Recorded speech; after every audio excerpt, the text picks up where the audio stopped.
Là các bạn nhìn này, sau khi mà chúng ta đã hiểu được bản chất của cái gradient rồi thì bây giờ chúng ta sẽ đi tiếp theo về phần tính năng của gradient.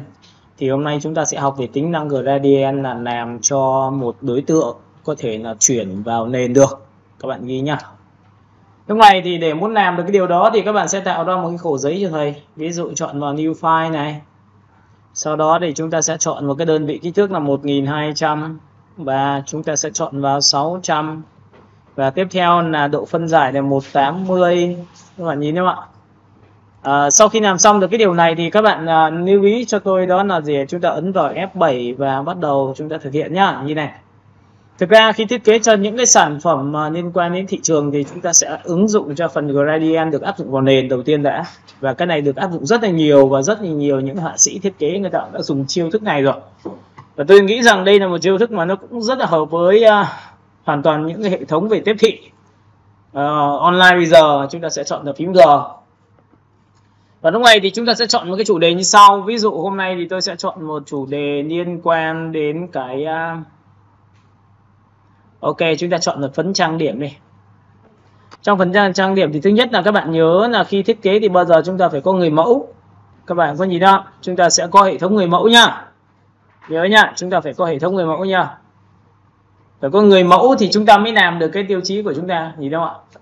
Và lúc này thì tôi có thể chọn một trong những cái người như thế này để làm thiết kế chúng ta được. Ví dụ chúng ta có người mẫu, thứ hai chúng ta có logo, thứ ba chúng ta sẽ có sản phẩm. Sản phẩm chúng ta rất là nhiều, nhìn không ạ? Cực kỳ nhiều sản phẩm luôn để các bạn có thể làm. Đó. Và khi mà chúng ta đã chọn được rồi thì bây giờ chúng ta sẽ chọn vào cô người mẫu. Thì tôi sẽ chọn cô người mẫu như thế này. Các bạn có nhìn thấy không ạ? Màu sắc rất là tương đối ổn. Đó. Để muốn làm được điều đó thì bây giờ các bạn sẽ nhìn này, cô này thì nó thiên về tông màu khá là đậm và có tí ánh xanh, thiên về tí tím. Tôi có thể chuyển từ xanh sang tím như thế này được. Mọi người hiểu cái này chưa đã? Và khi nheo mắt lại thì các bạn sẽ nhìn thấy cái phần xanh này chính là phần sáng, còn phần đậm chính là phần tím. Đó. Thì để muốn làm được điều đó thì bây giờ làm bằng cách nào nhá? Các bạn sẽ nhìn này, tôi sẽ cầm đối tượng đó và đưa thẳng ấy, đưa thẳng và trực tiếp Photoshop cho tôi. Có nghĩa là tôi mở file này lên để làm gì ạ? Tôi lấy được cái gradient trực tiếp từ các ảnh sản phẩm của chúng ta để khi thiết kế chúng ta không bị lệch tông, y ngắn. Chúng ta chỉ vào đây là khu vực màu đậm. Nhìn không ạ? Tiếp theo thì các bạn sẽ nhìn thấy cái màu ở phía dưới thì tôi sẽ chỉ vào đây, tôi lấy khu vực màu sáng. Thế là tôi đã có hai màu, nhìn thấy không? Và sau khi chọn hai màu xong thì các bạn lưu ý cho tôi là lúc này chúng ta chỉ cần chọn vào phím G, ngay lập tức trong phần gradient basic của chúng ta đã có luôn cái gradient màu tím đó. Và trong cái màu tím này thì được quyền làm sao chọn thêm một cái tông màu nữa để em sẽ chỉ thẳng vào cái khu vực màu tím như này. Đây là cái gradient của chúng ta, nó có thể đi từ tím đậm đi tím nhạt thế này, được chưa? Và xanh thì của chúng ta cũng có hai loại, ví dụ như xanh này là xanh sáng thì chúng ta tích vào đây và chúng ta chọn vào đây là màu xanh sáng này. Có nghĩa là sau khi đã chọn được gradient rồi thì tôi vẫn có thể điều chỉnh được màu. Đây tôi sẽ tích vào đây cho các bạn. Bạn nhìn chưa? Lúc này nó sẽ được như này. Thì lúc này các bạn đã nhìn thấy tôi đã lấy được cái gradient từ một cái tông màu rồi. Và lúc này các bạn có thể lưu cái phần file thiết kế này lại cho tôi bằng cách là các bạn sẽ ấn vào new.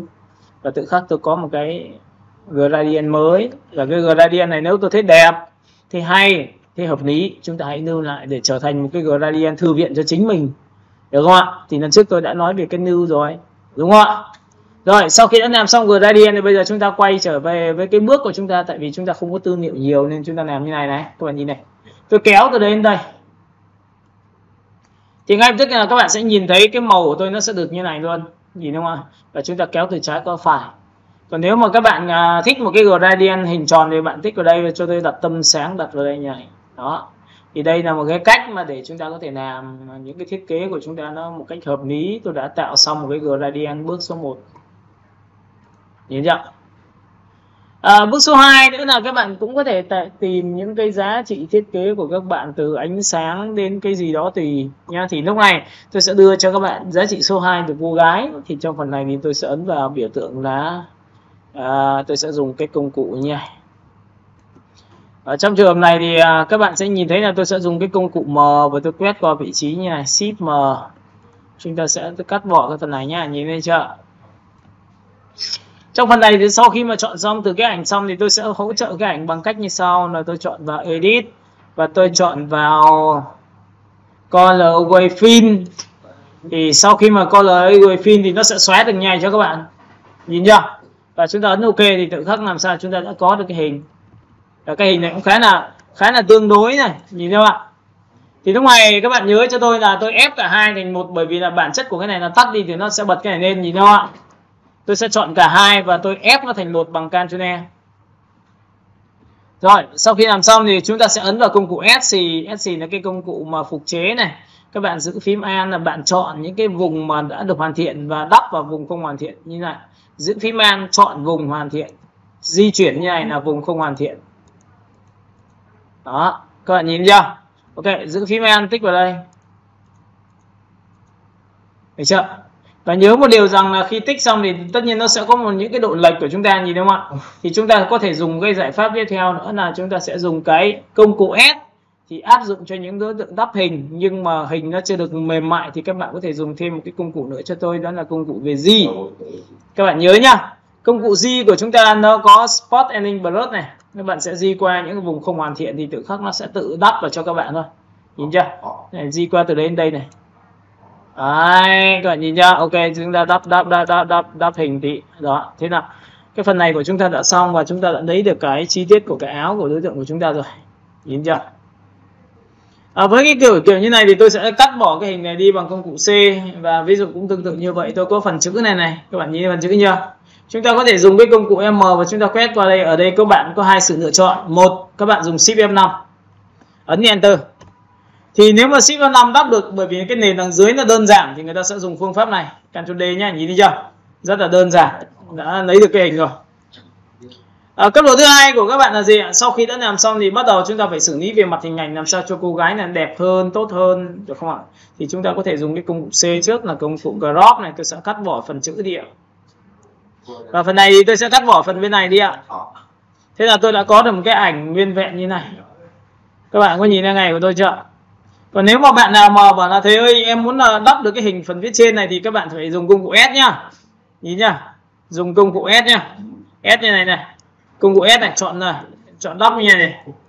Ok, chúng ta sẽ đắp như này, đắp như này. Ok, chúng ta sẽ đắp như này. Chúng ta sẽ đắp như này. Tại vì nó là ở phần xa nên là chúng ta cũng không cần quá là chi tiết trong cái việc mà chúng ta đang làm đâu ạ. Nhìn chưa? Chúng ta sẽ dùng cái cục này. Sau khi làm xong tôi giữ phím An, tôi tích vào đây và tôi dòi qua cái này đi, dòi qua cái này đi. Chúng ta sẽ mở rộng cái này ra, chúng ta đắp. Nha, các bạn sẽ dùng S để đắp. Thực ra là trong quá trình khi mà chúng ta tìm được một cái ảnh ưng ý trên mạng rồi nhưng mà rất là đáng tiếc là nó không đúng như cái ý muốn của các bạn thì các bạn có thể làm theo cách như thế này, nó rất là đơn giản, đúng không ạ?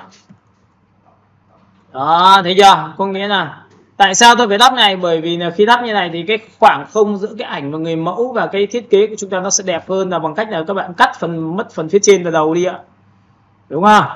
Ok, tôi sẽ tích cái tích vào đây và tôi sẽ lăn trở đây, tôi lấy lại cái việc thiết kế của tôi.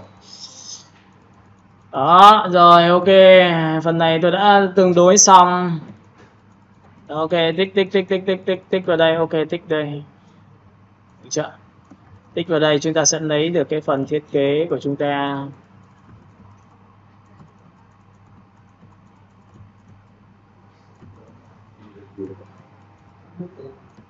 Ok, tích vào đây, nhìn thấy chưa?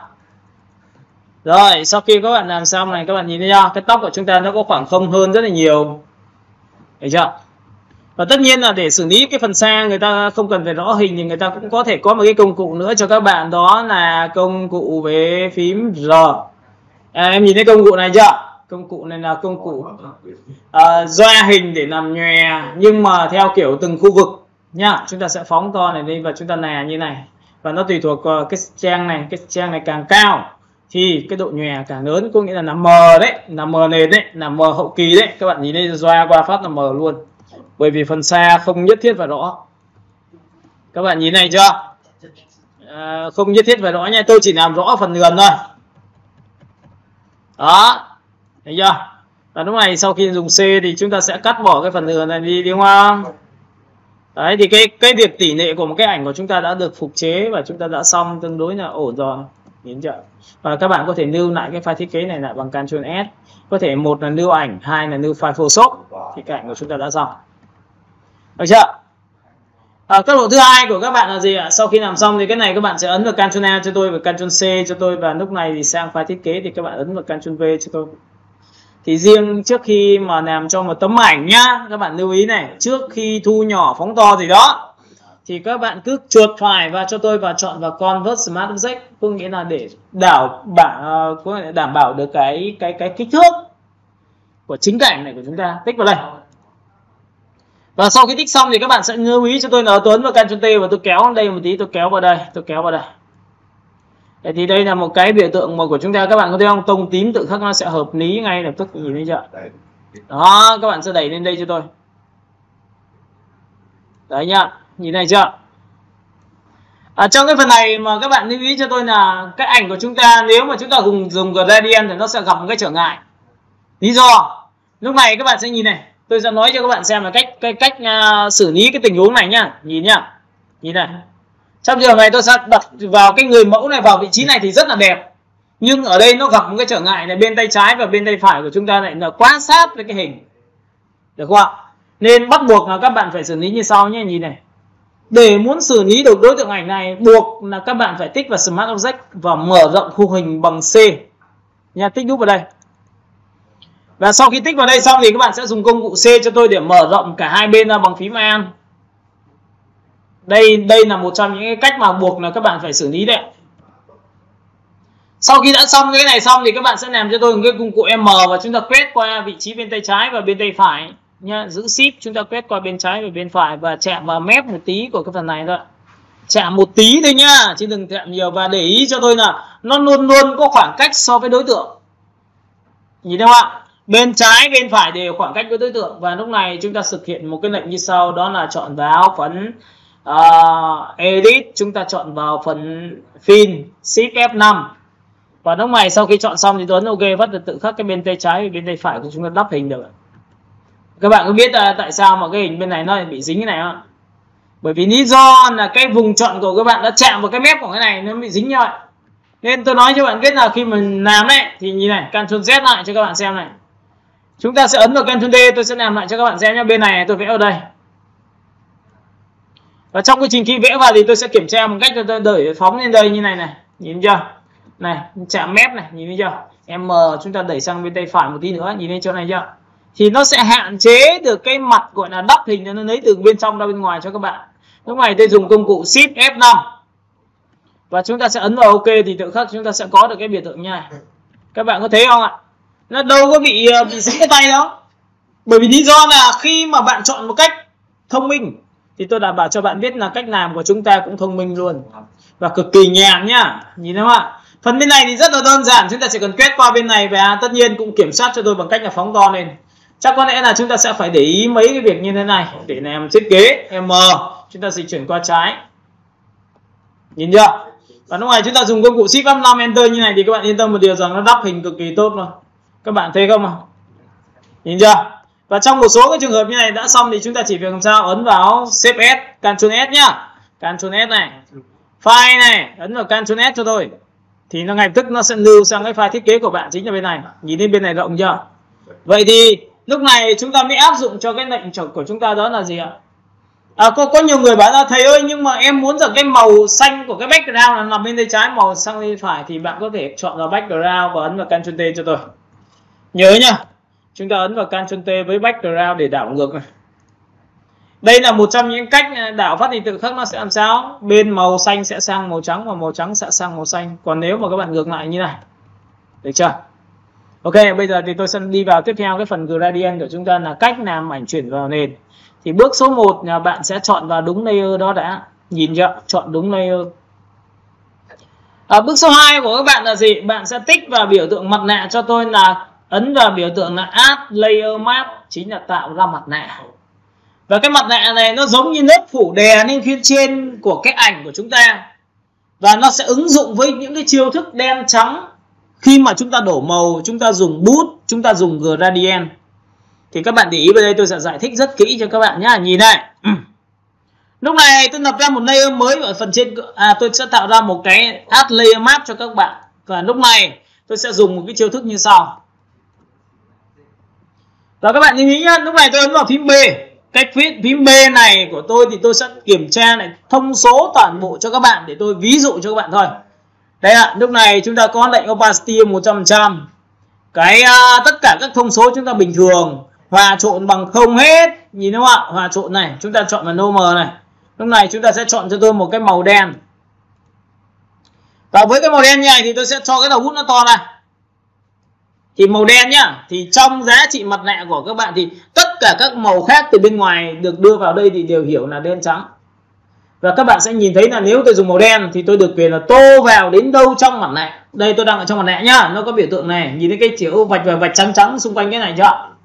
Tô qua đến đâu hình sẽ mất đến đấy. Ví dụ tôi tô qua đến đây thì hình sẽ mất đến đây. Tôi tô vào mặt thì mặt sẽ mất ạ. Đấy nhá. Vậy thì có phải tôi tô như này không? Tô như này không? Đúng chưa? Thì đấy là một trong những cái cách gọi là dùng mặt nạ là cứ dùng màu đen thì nó mất hình. Rồi Ctrl Z lại.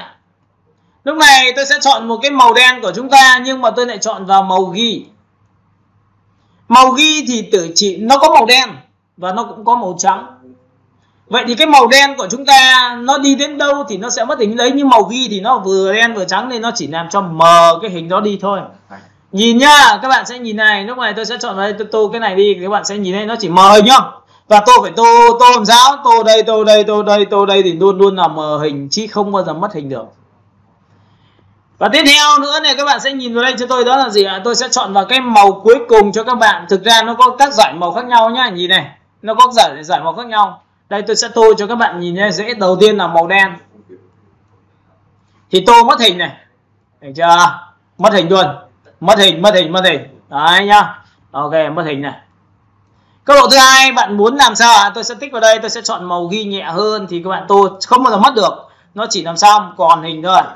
Nhìn nhá, nó sẽ tô mờ cái hình của các bạn đi thôi. Nhìn chưa? Và cuối cùng của cái nền của chúng ta đó là màu gì? Màu trắng thì tô sẽ không có tác dụng. Nhìn em màu trắng tô không tác dụng không? Bởi vì lý do cái mặt nạ này là mặt nạ màu trắng. Và tích vào đây thì gọi là mặt nạ màu trắng đây thì nó sẽ giữ nguyên được cái hình cho các bạn. Và tô vô tác dụng, tô vào đó cũng không có tác dụng gì. Nhưng lúc này vậy thì các bạn có thấy rằng là trong gradient của chúng ta có một thể loại gồm có 3 thuộc tính đó. Đó là đen, trắng và ghi. Đó là gradient đen, trắng. Và các bạn nhớ một điều rằng là để muốn dùng cái ảnh chuyển vào nền thì người ta dùng đen trắng là tốt nhất, gradient đen trắng tốt nhất. Thì các bạn chỉ cần chọn vào mặt nạ và lúc này chúng ta ấn vào phím G, chúng ta sẽ chọn vào Basic, được không ạ? Và trong phần Basic của chúng ta thì các bạn sẽ nhìn thấy bên này là màu đen và bên này màu trắng, thì tôi sẽ kéo làm sao? Nhìn này, các bạn nhìn, tôi kéo từ đây đến đây. Thì các bạn có nhìn thấy cái ảnh của tôi chìm vào nền chưa? Nó rất là đơn giản. Nhưng tại sao lại chìm đâu nhé? Bởi vì là sao? Bạn hãy để ý lên màn hình cho tôi, đó là gì? Gradient của chúng ta theo hình gì? Tròn. Nhưng nếu trong trường hợp tôi ấn Ctrl Z lại, tôi ấn vào đây thì tôi kéo từ đây đến đây thì có phải là hình này của chúng ta biến mất không? Nhìn đi á, chúng ta làm rất là đơn giản, một phát là chúng ta đã làm được khoảng gần như là trên 1/3 của thiết kế rồi, làm cho ảnh chuyển vào nền. Và các bạn lưu ý cho tôi là không bao giờ tôi kéo gradient từ đây vượt quá mép ảnh. Tại vì bên này là màu đen mà, thì chỗ này có phải là màu ghi gradient không? Và chỗ này có phải là màu gì? Màu trắng không? Vậy thì tôi kéo như này thì có phải cái chỗ ở giữa tôi chỉ là màu ghi không? Mà màu ghi thì chỉ tượng trưng cho việc mờ hình thôi. Nên các bạn lưu ý là trong quy trình khi kéo gradient làm ảnh chuyển vào nền thì không bao giờ được phép kéo cho tôi đó là gradient gì vượt quá cái mép ảnh. Ok, lúc này tôi sẽ kéo từ đây đến đây. Nên bạn biết vì sao mà vừa rồi tôi phải kéo dài cái nền mảnh background ra không ạ? Để làm sao? Kéo nó có độ chuyển. Đúng không ạ? Chứ còn nếu mà chúng ta lại để cho nó lại sát vào cái sản phẩm thì có phải là kéo chúng ta không bao giờ có độ chuyển được, thì có rất nhiều người gặp cái trường hợp này và không bao giờ để ý. Và chỉ biết là thôi mình có cái ảnh thì mình dùng thôi. Thực ra là ông lười, ông không biết làm thì như vậy thôi. Chứ còn thực ra là người ta biết làm một cách thì người ta vẫn chuyển vào vẫn cái ảnh đấy, nhưng người ta phải phục chế. Tại sao phục chế? Vất vả không? Vất vả hơn nhưng người ta đẹp hơn. Đây là lý do đấy. Các bạn có nhìn thấy không ạ? Và trong quy trình khi mà các bạn kéo từ gradient là không bao giờ kéo qua mép ảnh. Và phần thứ hai nữa là luôn luôn các bạn lưu ý cho tôi là gì? Tôi có gradient theo hình tròn.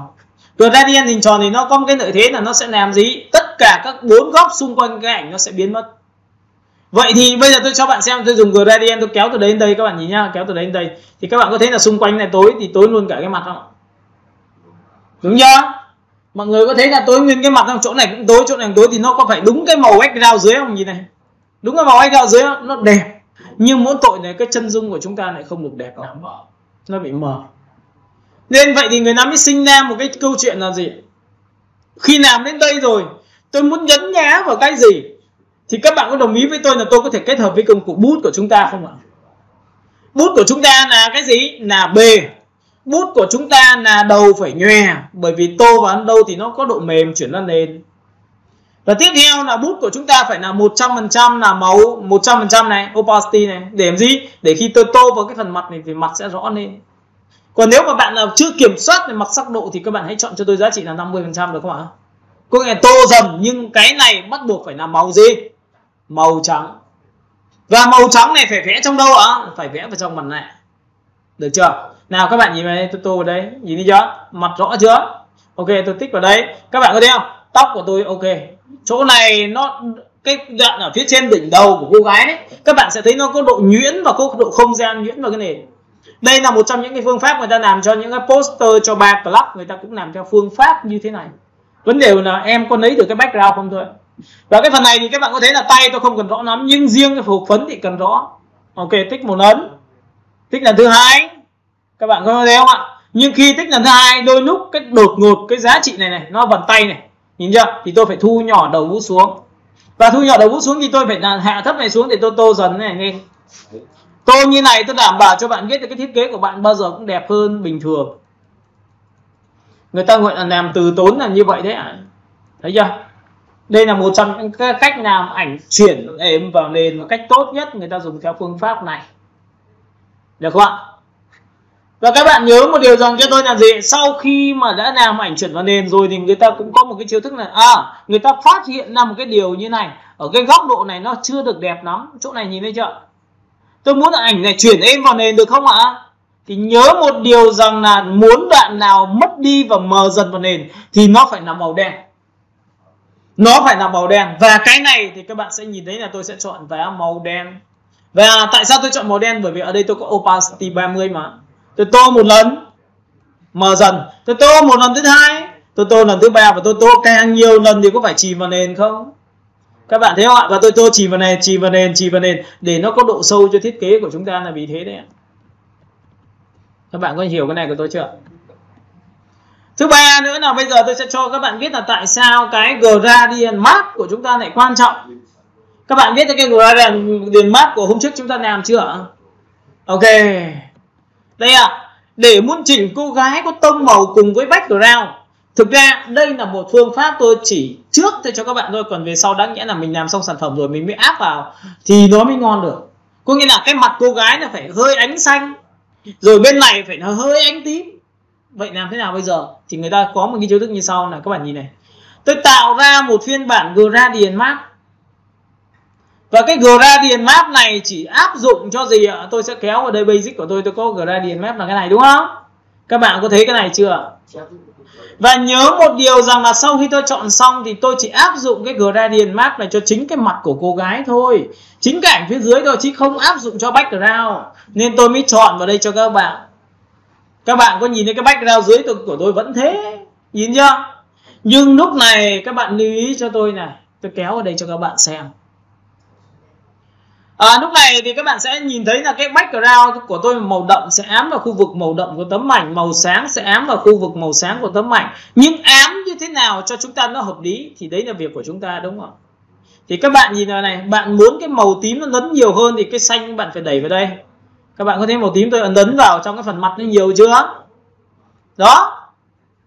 Và hôm trước thì tôi đã nói cho các bạn biết là nếu các bạn chọn màu ghi, tại sao phải chọn ghi 50% để làm sao mặt bên trái của tôi không muốn áp dụng, hoặc là chỗ này tôi không muốn áp dụng mà tôi chỉ áp dụng cho chỗ này thôi, thì người ta làm một cách nào? Thì chắc chắn bạn nhớ một điều rằng hai cái màu xanh này phải vứt đi. Tôi sẽ phải thay một cái màu mới, đó là màu này phải có thông số là 128. 128 và trong đây là 128. Và tiếp theo đây là 128. Tại sao tôi phải thiên về ghi như này? Bởi vì cái ghi này là ghi 50%.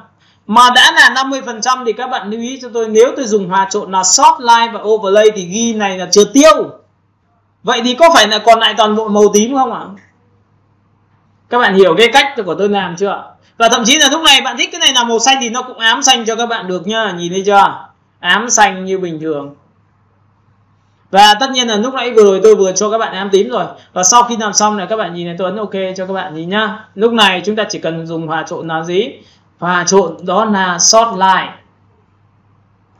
Nhìn này, trước sau này. Và lúc này sau khi mà trước sau như này thì cái màu sáng lúc này nó nằm ở đây, nó được chưa? Nhìn thấy chưa? Sort line màu sáng nằm được chưa? Thì lúc này các bạn nhớ một điều rằng để muốn học về chuyên sâu cho việc thiết kế về đồ họa thì chắc chắn là chúng ta phải cực kỳ là tốt về mặt blend màu. Đấy, vừa rồi tôi ám cho nó một tím này, nhìn thấy chưa? Nhìn thấy màu tím chưa? Nhưng cái màu tím này quá đậm ở khu vực đậm, có nghĩa là hốc mắt, tóc, và các bạn sẽ rơi vào trường hợp để bị mất phối cho đối tượng, có nghĩa là phần tóc biến mất, phần tóc này cũng biến mất, phần chi tiết của ảnh này cũng biến mất. Vậy thì người ta làm bằng cách nào? Thì lúc này người ta mới sinh ra một cái trò như sau là chuột phải chọn vào blending option. Tôi đang nói rất là chuyên sâu cho các bạn nha. Nhìn thấy chưa? Và lúc này sau khi chọn vào đây thì các bạn sẽ nhìn thấy cho tôi đó là cái phần zip layer. Zip layer là giá trị áp dụng cho đối tượng phía trên. Mà đối tượng phía trên của tôi đang là dùng cái blend màu mà, gradient mask mà.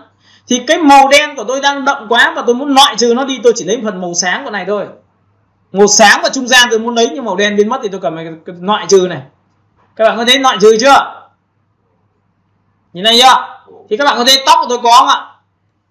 Nhưng lúc này khi mà tôi bóc như này thì thường nó dẫn đến một trường hợp dao nó bị loang nổ trên cái mặt của cô gái, bởi vì nó không có độ chuyển. Nên chính vậy người ta phải tách ra từ cái khía cạnh là từ cái khoảng màu nào. Ví dụ tôi muốn là từ đây đến đây, vòng màu đậm của tôi là cái phần hốc mắt này, qua được cái phần hốc mắt là xong thì lấy được cái phần tóc. Nhìn thấy phần tóc chưa? Thì lúc này tôi giữ phím Alt tôi tách ra. Được không ạ? Thế là việc đầu tiên của tôi là nhìn này, trước sau này. Nhìn nhá. Chúng ta có thể trước sau để hòa trộn cho nó một giá trị này, tích đúp vào đây, chuột phải blending option nhá. Đấy, tôi cầm tôi kéo ở đây cho các bạn nhìn này, ở đây nó sẽ thiên về hốc tím này, nhìn chưa? Và tôi kéo núi này xuống tí cho các bạn, tôi cho tí đậm này, trước sau này. OK, trước này. Nhìn chưa? Đó, và sau khi mà đã làm xong được cái ảnh của chúng ta đã được bắt mắt rồi, nhiều không ạ?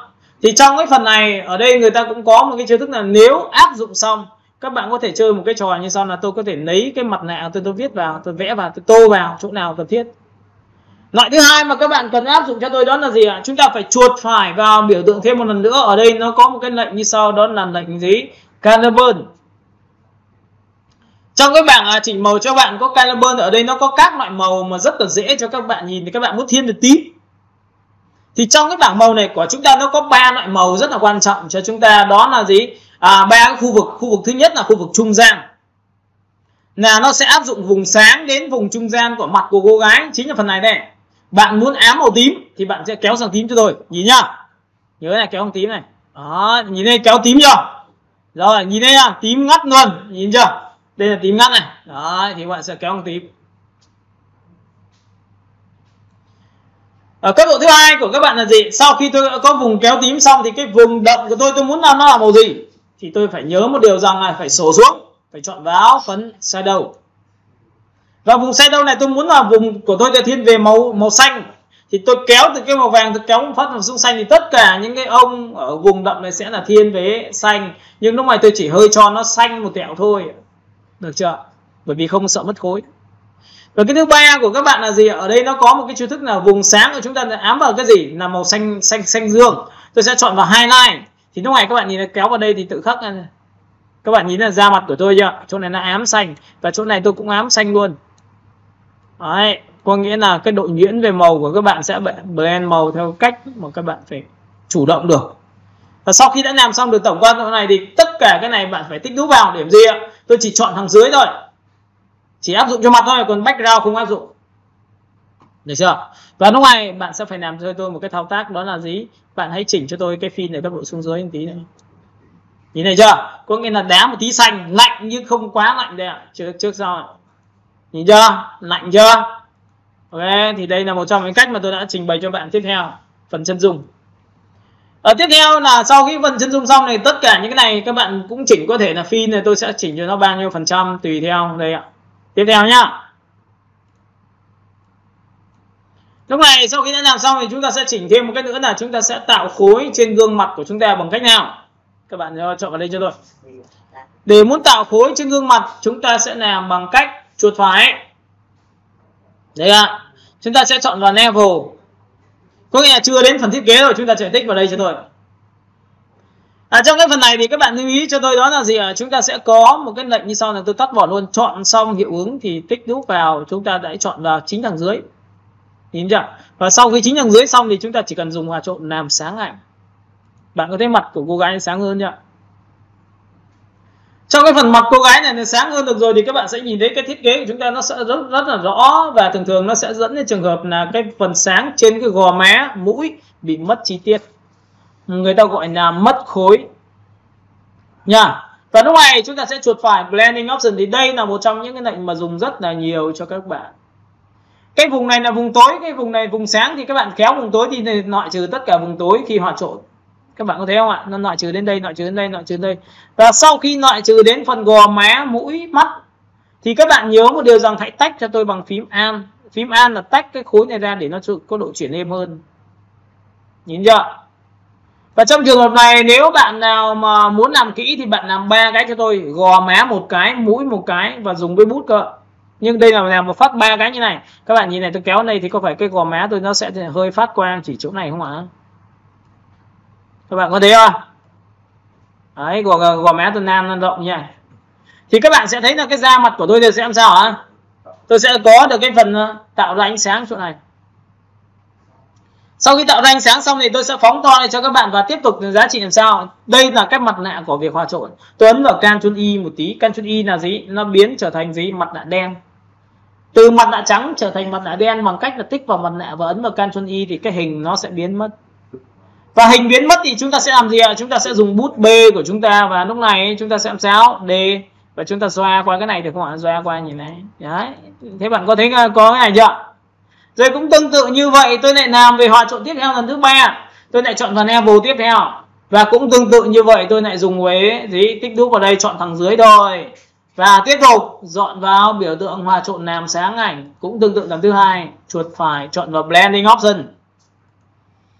Lúc này các bạn sẽ kéo đây cho tôi sẽ lấy đến phần gì? Phần mũi nhá. Các bạn nhìn đến phần mũi này chưa? Đến phần mũi chưa? Giữ phím Man bắt đầu tôi tách ra. Và sau khi tôi đã có phần mũi xong tôi lại ấn OK và lúc này tôi lại chọn vào đây lại ấn vào Ctrl Y ngắn. Lúc này B của các bạn sẽ làm sao? Tích vào đây tôi lấy được phần mũi, nhìn này, trước mũi của tôi này, sau này có ánh sáng chưa? Bây giờ mới là tác động vào phần gò má và phần môi thì cũng tương tự như vậy, tôi lại làm vào một Ctrl L và lúc này tôi lại dùng hòa trộn cho các bạn xem bằng làm sáng ảnh này. Và cũng tích đúp vào đây và áp dụng cho thằng ảnh dưới. Lúc này chuột phải chọn là blending option thì lúc này tôi có một cái lệnh như sau, tôi sẽ tách vào cho các bạn dựng phím Alt nhá. Đến phần này, nhìn thấy chưa? Đến phần gò má chỗ này này, nhìn chỗ này chưa? Thì bắt đầu tách ra cho tôi bằng giữ phím Alt kéo đây. Và lúc này các bạn sẽ thấy là khi tôi tách đây thì ở đây nó sẽ có tí sáng trên phần khóe môi, phần gò má và phần cằm. Có nhìn thấy chỗ này chưa? Thì lúc này tôi ấn OK và lúc này tôi cũng tương tự như vậy. Hãy chọn cho nó một cái giải pháp đó là Ctrl Y ngắn trên mặt nạ đó. Và dùng bút B này. Tô vào đây, tô vào đây, tô vào đây, tô vào đây, gò má cao lên, nhìn thấy chưa? Lúc này các bạn sẽ thấy là tôi đã làm, nhìn này. Nhìn thấy má chưa? Thì đây chính là cái phần mà tôi đã sử dụng cho cái việc mà vờn khối của màu. Và sau đó thì tôi sẽ tích vào phần vai một tí nữa để lấy được cái phần vai cho mắt sáng. Nhìn thấy chưa? Thì đây chính là cái phần mà tôi đang làm cho các bạn xem. Nhìn thấy chưa? Phần thứ hai nữa là bây giờ tôi sẽ nhấn nhá về mắt của cô gái cho các bạn xem nhá. Nhìn này. Để muốn làm nhấn nhá cho mắt cô gái cũng tương tự như vậy, tôi lại dùng hòa trộn như sau. Tôi lại tạo ra một phiên bản đó là Ctrl L. Và sau khi Ctrl L xong tôi tắt bỏ đi thì lúc này tôi lại tích đúp vào đây để chọn vào chỉ về thằng dưới thôi. Có nghĩa tất cả mọi thứ đều chỉnh cho cô gái. Nhưng cái này đặc biệt là không dùng hòa trộn sáng ảnh nữa mà hòa trộn làm tối ảnh, thì trong đây nó có multi, tối chưa? Color, Shortline, nhìn nhá, Overlay. Thì trong trường hợp này nếu mà tôi chọn vào multi thì có phải ảnh của chúng ta tối đi không ạ? Và trong cái phần tối đi như này thì bắt đầu tôi mới dùng cái chiêu thức như sau là tôi chuột phải chọn vào đối tượng, chọn blending option. Lúc này tôi sẽ dùng phím Alt, tôi loại trừ phần sáng để lấy phần tối. Đây tôi sẽ cầm kéo vào đây thì có phải phần sáng biến mất không ạ? Và khi tôi kéo gần đến cái phần mắt của đối tượng nhé, nhìn đây mắt đối tượng chưa, thì bạn bắt đầu mới giữ phím An, bạn tách ra như này thì nó có độ chuyển. Nhìn này chưa? Và sau khi đã có độ chuyển xong thì bắt đầu chúng ta kiểm tra lại cái mắt của chúng ta có thật sự đậm không. Chính này, tích vào đây. Thấy chưa? Nó đậm lên một độ chưa? Nhưng lúc này bạn không được phép dùng toàn bộ tất cả đậm chỗ giống nhau, mà chỉ đậm ở trong phần mắt thôi. Thì tôi ấn vào đây, tôi ấn vào Ctrl Y ngắn thì có phải là được nhảy không? Và lúc này cũng tương tự như vậy, dùng bút B của chúng ta để làm gì? Chúng ta thu nhỏ đây, tích vào mắt một cái, tích vào cái mắt một cái, nhìn lên chỗ này đậm chưa? Tích cái mắt bên này đậm chưa? Phần khóe môi tích vào đây, cằm này, tích vào đây, tích vào đây. Nhìn này chưa? Mà khi tôi vẽ đến đâu thì hình nó sẽ xuất hiện lên đấy. Nhìn cổ chưa? Vai này. Nhìn chưa? Và tiếp theo phần lưng này. Thấy chưa? Chỗ tóc này nhá, bạn muốn nhấn rất dễ này. Tôi tô phát tóc nó đậm lên này, nhìn thấy chưa? Đấy thì cái phần này tôi sẽ đánh vào từ đây, tai tôi sẽ đẩy đậm đây. Ok, tích vào phần này. Nhìn chưa? Nhìn này, khóe mũi. Đó. Thì các bạn lưu ý cho tôi là sau khi tôi đã làm xong được kiểm tra lại trước sau này. Có nhìn thấy phần đậm có mắt chưa? Tiếp theo, sau khi làm đậm phần mắt xong thì bây giờ chúng ta tiếp tục đến một cái công đoạn nữa của cái người này, đó là gì? Chúng ta sẽ tô vào phần mắt của đối tượng. Ví dụ để muốn tô được phần mắt của đối tượng thì người ta dùng cái gì? Có nghĩa là có rất nhiều thứ nhá, nhìn này. Ví dụ bạn có thể chọn vào cái công cụ thay đổi màu sắc của đối tượng thì bằng cách nào? Có thể các bạn chọn vào Hue Saturation.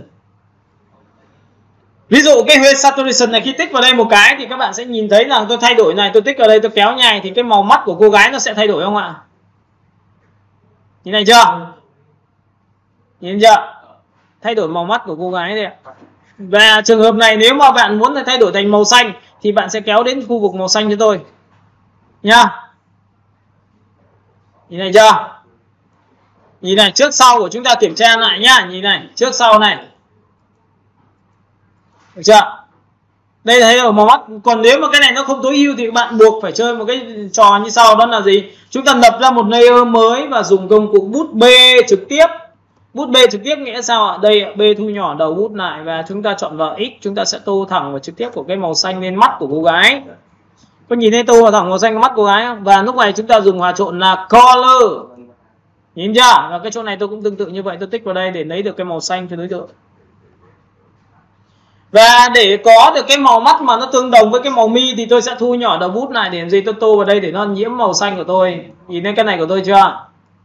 Nhưng vẫn phải giữ nguyên được cái khối của đối tượng của chúng ta. Ok, tôi tích vào đây, tôi tích vào đây cho các bạn. Nhìn nhá. Ok, chúng ta tích vào đây. Đấy thì đây là một trong những cái cách mà để chúng ta làm thiết kế của chúng ta thôi. Và thứ hai, chúng ta muốn chỉnh được cái màu môi của cô gái thì chúng ta cũng phải tương tự như vậy. Nhìn nhá. Các bạn nhìn cái này của tôi chưa? Màu môi này các bạn muốn tươi lên hay đổi màu môi nào đó thì ok, nhìn này.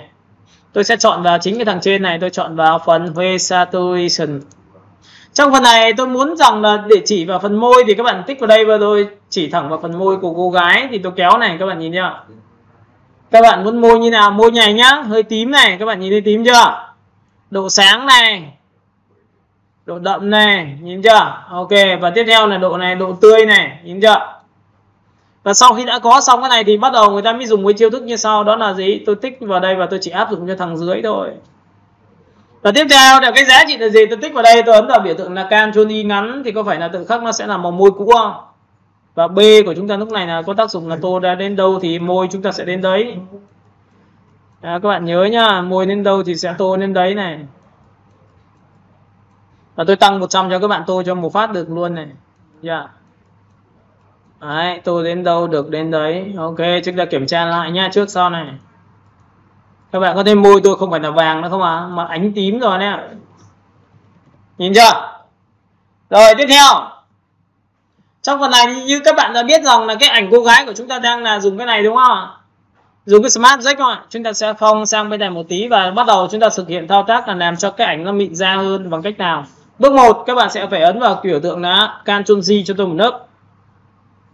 Tại sao phải Ctrl G thì tí chúng ta nói sau nhá, nhìn chưa? Cái thứ hai này, cái ảnh này tôi sẽ làm cho nó mịn bằng cách là tôi chọn vào filter, tôi chọn vào phần camera raw. Đấy, vừa rồi là chỉ làm mỗi cái thao tác làm ảnh chuyển vào nền thôi, nhưng mà muốn xử lý đẹp thì phải dùng chiêu thức rất là nhiều những cái góc cạnh và chúng ta làm được đây ạ. Riêng cái phần ảnh này các bạn lưu ý cho tôi là gì? Tôi phải chọn vào phần gì? Đây ạ, detail.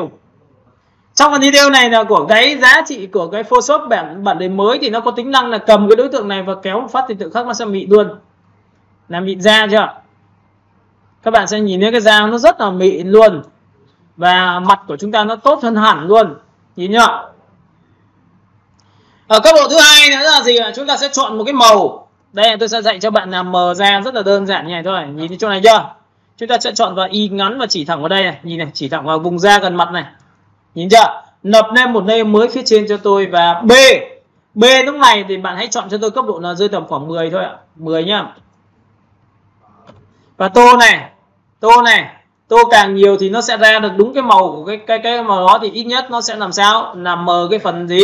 Thâm quầng của cái mắt đi. Nhìn thấy chưa? Hiểu cái này chưa? Phần tiếp theo nữa này. Các bạn nhìn là trước sau này, trước sau. Được chưa? Bạn có thể tắt bỏ cái này đi. Bạn muốn làm mịn cái này thì buộc phải dùng một chiêu thức như sau là công cụ R. Nhìn thấy R chưa? Cái công cụ này nó có tính năng là vừa làm mềm nhưng lại đánh nhuyễn màu vào nhau. Có nghĩa là cái bề mặt chúng ta sần sùi thì ok, chúng ta tô như này nhá, nhưng cái cường độ áp lực chúng ta vừa phải thôi. Chúng ta chọn vào đây thôi. Tô này, thấy chưa? Các bạn có thấy là tự nhiên là chúng ta giảm tải cái việc mờ đúng không ạ? Nhìn chưa? Vuốt như này nhá, mắt sẽ đẹp luôn, mịn luôn. Nhìn thấy chưa? Độ mịn của mắt. Sau đó bạn có thấy chỗ này không? Cực kỳ khuyết thiếu. Cầm này, phóng to này, tô này. Nhưng tô này thì cái áp lực rất lớn thì tôi tô vừa thôi, tô như này này. Đấy, tô nhiều lần thì nó mới mất được xoáy tròn. Các bạn có thấy là tự khắc tôi sẽ xử lý được phần này chưa? Tiếp theo chỗ này này, tô như này. Đấy, chúng ta sẽ thấy rằng là chúng ta đã xử lý được cái phần bề mặt của cái da này rồi. Ok, tôi tô chỗ này được chưa? Được chưa? Và tiếp theo phần môi này. Chỗ này hơi bị chưa được, chỗ này chưa được này, xoa. Tiếp theo tôi kiểm tra lại, mặt cũng đã tương đối rồi, tất cả mọi thứ tương đối rồi, phần trán hơi bị gồ ghề tí. Tô như này thì nó sẽ mịn màng hơn. Nhìn thấy chưa? Rồi nhá. Nhìn này, sau khi đã có gương mặt về mịn da mọi thứ và đã được xử lý, nhưng chỗ này nếu mà áp lực bạn thấp quá, bạn có thể tăng giá trị này cho tôi và thu nhỏ đầu bút này lại này nhỉ, tôi như này thì tự khắc nó sẽ mờ đi nhau này. Nhìn thấy chưa? Mờ. Ok, mờ đi nhưng vẫn phải giữ được nguyên khối của cái này thì tôi mới chấp nhận nhá. Tôi chọn vào đây. Các bạn sẽ thấy là những cái điểm khuyết thiếu trên gương mặt của chúng ta nó sẽ bị xử lý ngay lập tức khi mà chúng ta dùng chiêu thức này. Cái này là phong cách của đội Ấn Độ nó hay dùng. Rất nhiều người dùng Photoshop ở bên Ấn Độ mà người ta dạy Photoshop làm mịn da ấy. Và cũng là một phương pháp để vẽ chân dung thì người ta dùng cái này. Được chưa? Thì đấy, các bạn có thấy rằng là khi tôi làm như này thì cái hình của chúng ta sẽ làm sao hả? Rất là mịn màng đúng không? Được chưa? Đã xong. Bây giờ tôi bật cái này lên thì có phải cái mắt của tôi sẽ được mờ như này không ạ? Và tất nhiên là bạn muốn cho nó trung thực thì bạn sẽ giảm cái cường độ nó ít đi. Đấy ạ. Tôi sẽ chọn vào cái hình phía trên, tôi giảm đây này. Đó, ít đi này. Và tiếp theo nữa thì các bạn lưu ý cho tôi là cái ảnh phía trên đây. Ảnh phía trên này nó rất là sần sùi. Thì phần này chính là phần chất liệu da. Tôi lấy lại để tôi làm vừa làm mịn nhưng lại vừa chất liệu da bằng cách như sau. Tôi sẽ chọn vào đây. Bước thứ nhất tôi sẽ chọn vào Vivid này. Tôi chọn vào filter, tôi chọn vào Azure và tôi chọn vào hai path như này. Để làm gì? Lấy chất liệu da của cái thằng này. Và chất liệu da đang hơi lớn quá tôi sẽ thấp xuống. Nhìn này. Nhìn chưa? Vẫn tạo ra độ sần sùi cho nhưng nó có độ mịn cho thiết kế của chúng ta. Đây ạ. 0.4 của chúng ta nhá. Nhìn này, kéo lên này 0.5. Ok. Nhìn này của tôi chưa? Trước này. Sau này. Có chất liệu da chưa?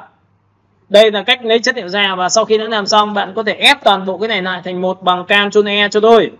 Và tất nhiên sau khi Ctrl E xong thì bạn sẽ chọn vào File. Và chúng ta chọn vào Save lại. Lưu lại. Và tất nhiên là lưu lại bên này thì bên này sẽ nhận theo thiết kế của chúng ta đã có sự mịn da. Các bạn có nhìn thấy hình này của tôi chưa? Ok. Thế là tôi đã xử lý xong được cái phần chân dung của chúng ta đã xong. Nha. Đấy, trải qua rất nhiều cái công đoạn như vậy. Bây giờ thì cấp độ thứ hai của các bạn là gì ạ? Chúng ta sẽ phóng to. Bây giờ thì chúng ta sẽ tạo ra một cái phiên bản số 2 của chúng ta là cái gì? Là Ctrl. Đây ạ, cái hình của chúng ta là cái gì? Chúng ta có logo. Thì trong cái phần logo này tôi sẽ chọn vào đen trắng, thì tôi sẽ chọn vào đây. Tôi sẽ chọn một cách như thế này, tôi kéo lại cho các bạn xem. Và cách lọc logo rất là đơn giản thôi. Ví dụ chúng ta phóng to bằng Alkali xem cái này có đủ lớn không? 400 hơi bé. Tôi sẽ chọn một cảnh lớn hơn. Xem cái này là sẽ là bao nhiêu ạ? Tích vào đây, kéo vào Photoshop. Cái này to hơn các bạn ạ. Nhá, tôi sẽ chọn cái to hơn này. Cách để lấy toàn bộ nhá, các bạn nhìn này. Cách để lấy toàn bộ tất cả cái logo này thì người ta làm bằng cách nào? Có hai cách. Cách thứ nhất là bạn dùng xóa. Cách thứ hai bạn dùng sắc độ. Thì trong cái phần sắc độ này người ta có một cái chiêu thức như sau. Các bạn nhìn vào đây cho tôi. Đó là tôi sẽ chọn vào biểu tượng là của cái công cụ là chọn vào màu trắng. Đó là Select và tôi chọn vào Color. Và chỉ thẳng vào cái vùng màu trắng đó. Thì nó được cái này. Hoặc là bạn sổ xuống, bạn chọn theo tông chí là màu trắng. Có nhìn này không ạ? Và sau khi chọn tông chí màu trắng xong thì các bạn nhìn thấy Tuấn ok phát được chọn được cái logo. Nhưng lại không thể chọn được cái gì. Có nhìn thấy cái màu này không ạ? Nó không lấy được cái phần chữ này. Hiểu cái này chưa? Chỉ lấy được phần logo trên thôi. Nên trong trường hợp này các bạn nhớ là các bạn sẽ phải chọn gì? Chọn vào Select và chọn vào Color như này và chỉ màu trắng này. Thì lúc này nó sẽ chọn cho chúng ta một cái cường độ. Đây ạ, chọn tất cả đây. Chọn vào đây. Và ấn vào đây thì có phải là chọn cả cái vùng này nhá. Nhìn thế này chưa? Còn cách thứ hai nữa là gì ạ? Bạn có thể chọn trước cái này. Và sau đó thì bạn chọn cái này sau. Cũng được. Đây ạ, tôi sẽ chọn vào Select. Tôi sẽ chọn vào Color. Và tôi chỉ vào đầu tiên là cái màu này được không ạ? Với cái màu này tôi kéo xuống đây, tôi kéo xuống đây, tôi kéo xuống đây thì có phải chọn được chữ này không? Nhìn thấy chữ này chưa? Tuấn ok thì có phải chọn được chữ chưa? Việc số 1 Tuấn và Ctrl G một thằng lên, tôi đã có được một thằng. Sau khi có thằng thứ nhất xong thì bắt đầu tôi chọn thằng số 2, tôi chọn vào phần Select và tôi chọn vào Color.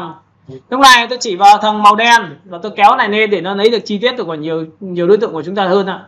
Tuấn ok. Lúc này sau khi có được thằng này tôi lại ấn vào Ctrl G lần thứ hai thì có phải tôi có được hai thằng không ạ? Và sau khi đã có cái hai thằng này tôi tắt bỏ đi thì có phải đây là logo thôi không ạ? Thì riêng cái phần logo này tôi sẽ ép cả hai thằng này thành một bằng Ctrl E. Và theo thông lệ bình thường nhá, nhìn này tôi sẽ dùng khóa nền lại. Khóa nền là gì? Tôi dùng công cụ M và đổ trực tiếp màu trên là cho nó mịn màng hơn. Nhìn nhá, Y ngắn chỉ vào đây và đổ màu. Tiếp theo phần phía dưới của tôi cũng dùng công cụ như sau, M. Tôi quét qua phần này tôi sẽ dùng gì? Y ngắn. Đổ màu đúng không? Đổ màu trong cái đối tượng. Thế ạ. Rồi, sau khi đã làm xong thì bây giờ cái logo chúng ta đã có thì chúng ta sẽ đưa thẳng trực tiếp sang cái file thiết kế của chúng ta thôi. Nhìn thiết kế chưa? Và chúng ta sẽ ấn vào Ctrl T. Chúng ta sẽ ấn vào Ctrl T và chúng ta thu nhỏ lại được không ạ? Giữ phím Alt chúng ta vào đây. Các bạn có thấy là logo tôi đã có chưa? Thì các bạn có thấy là cái logo này nó gặp một cái vấn đề gì ạ? Nó có cái màng nhìn thấy chưa? Đấy, bởi vì lý do là khi mà chúng ta chọn sắc độ bên này nó sẽ không kỹ này. Nhìn nhá. Bây giờ để xử lý cái màng này bằng cách nào đây tôi cho bạn xem. Lập ra một layer mới và đổ một cái màu đen xì cho các bạn này, cho xuống dưới tất cả này thì có phải logo chúng ta lập như này không ạ? Và lúc này tôi sẽ ấn vào Ctrl T, tôi thu nhỏ lại để cho các bạn nhìn thấy cái màng đó. Có nhìn thấy cái màng này chưa? Thì trong trường hợp này nếu mà muốn loại trừ cái màng này nhá thì buộc là phải dùng qua mặt nạ. Nhìn này, ấn mặt nạ này. Tiếp theo này, chọn vào Image và chọn vào Apply Image này. Thì lúc này chúng ta đảo chiều cái này lại lên một tí. Ví dụ Invert thì nó sẽ làm sao? Nó sẽ chọn ngoài. Nhưng chọn ngoài chúng ta đang là màu trắng thì giữ lại, còn màu xanh thế đây, tích vào đây, chọn vào với màu trắng này. Và sau khi chọn cái này xong thì các bạn để ý cho tôi nhá, tôi ấn ok này. Các bạn có thấy logo phần đen nó bị tối thêm một độ không ạ? Mà rõ ràng cái nền ngoài xóa rồi. Thì chúng ta chui vào cái mặt nạ cho tôi bằng cách là giữ phím Alt tích vào đây. Thì có phải là cái này không? Chúng ta sẽ chỉnh sáng tối cho cái này bằng Ctrl L luôn. Ctrl L để làm gì? Kéo vào đây thì có phải là vùng tối ngoài mất không? Và vùng sáng sẽ tăng lên như này được không ạ? Các bạn có thấy hình này của tôi chưa? Và tôi kéo tiếp theo này để cho nó mất màu đen này. Kéo lên này. Được chưa? Và chừng nào khi tôi thấy ok rồi thì tôi buông tay ra, thì tôi tích vào đây cho các bạn, thì logo tôi đã lấy được rồi, nhìn chưa? Logo đã lấy xong. Và logo lấy xong rồi thì các bạn sẽ đưa thẳng trực tiếp sang file thiết kế cho tôi. Được chưa? Và lúc này thì chúng ta sẽ ấn vào biểu tượng là Ctrl T, thu nhỏ lại, đặt vào đây ạ. Và các bạn lưu ý rằng cho tôi là cái logo trong trường hợp này thì nó bị làm sao ạ? Nó bị tối quá. Và nó lại có những cái viền trắng như thế này này, nhìn thấy chưa? Thì buộc là chúng ta phải dùng logo âm bản và logo dương bản. Thì bằng cách nào? Thì các bạn nhìn này, tôi sẽ chọn ở bên ngoài. Nhìn chọn bên ngoài chưa? Và chọn bên ngoài này có hai cách. Một là em sẽ khóa nền lại và đổ màu trực tiếp luôn là màu sáng. Ví dụ tôi chọn vào y ngắn, tôi chọn vào đúng cái màu hồng. Đổ màu nhá, an đen. Nhìn này chưa? Hoặc các bạn có thể chọn cho tôi là gì? Nếu chưa đủ độ sáng, bạn được quyền nhân bản làm 2. Ví dụ Ctrl G lần thứ 2 này thì có phải nó sẽ sáng lên độ không ạ? Ctrl G lần thứ 3 thì có phải là sáng lên độ không ạ? Và sáng đủ độ rồi thì hãy chọn vào phương pháp là gì? Ép cả hai thành một bằng Ctrl E. Thì lúc này tôi đã có một cái logo cho các bạn. Và lúc này logo thì các bạn phóng to nên nó sẽ không có đường viền nhiễm màu như vừa rồi đâu ạ.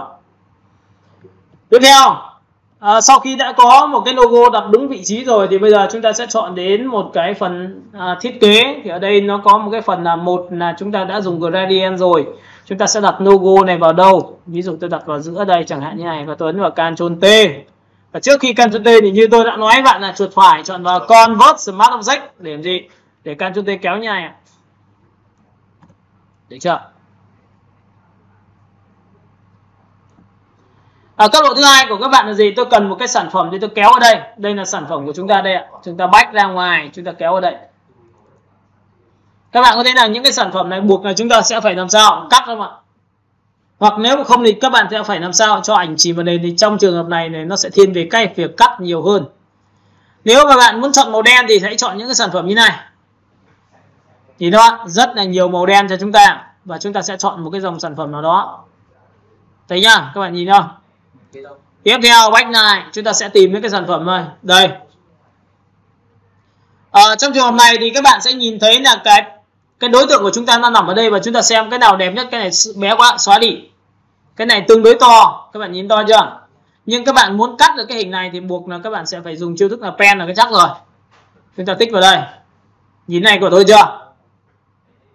Và để muốn cắt được cái sản phẩm này thì buộc là các bạn sẽ phải làm sao? Đưa đối tượng sản phẩm ra. Cái này là 1200, cái này sẽ là bao nhiêu nhỉ? 3000 mấy, tôi lấy 3000 mấy cắt đi. Và sau khi đã làm xong cái này thì các bạn sẽ phóng to cho tôi một cái ạ. Cái này buộc chúng ta phải dùng một cái chiêu thức đó là gì? Pen thì cắt nó mới sắc nét được. Chọn vào pen. Chúng ta tích vào đây một điểm. Chúng ta tích vào đây một điểm. Chúng ta tích vào đây một điểm. Và chúng ta sẽ tích vào đây một điểm. Tích vào đây một điểm. Đấy là công cụ pen của chúng ta học xong này để chúng ta có thể cắt được những cái như thế này. Tiếp theo, các bạn sẽ tích vào đây cho tôi. Tích vào đây, tích vào đây, tích vào đây. Tiếp theo các bạn đẩy lên trên đây cho tôi. Tiếp theo các bạn sẽ tích vào đây cho tôi.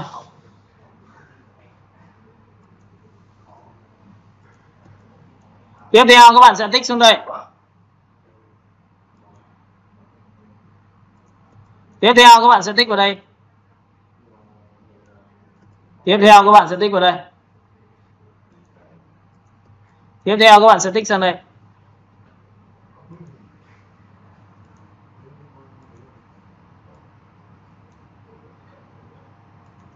Tiếp theo các bạn sẽ tích vào đây.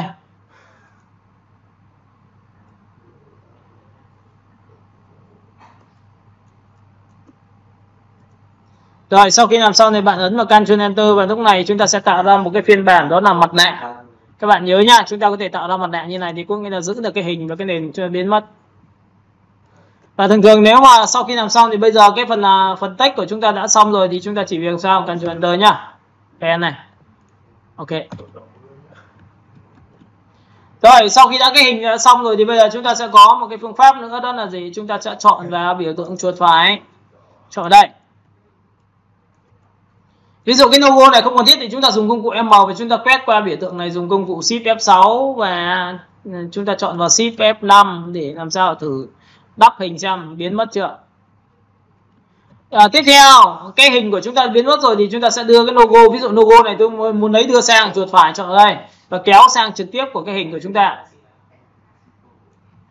Nhìn cái logo này chưa? Và logo này chúng ta sẽ phóng to kéo như này và xoay ra biểu tượng theo chiều của thiết kế của chúng ta. Và tôi đặt vào đây ạ. Tiếp theo sau khi làm xong bạn ép cả hai này bằng Ctrl E cho tôi thì lúc này tôi đã có một cái ảnh không có nền, và lúc này việc của các bạn là cả đẩy sang đối tượng thiết kế.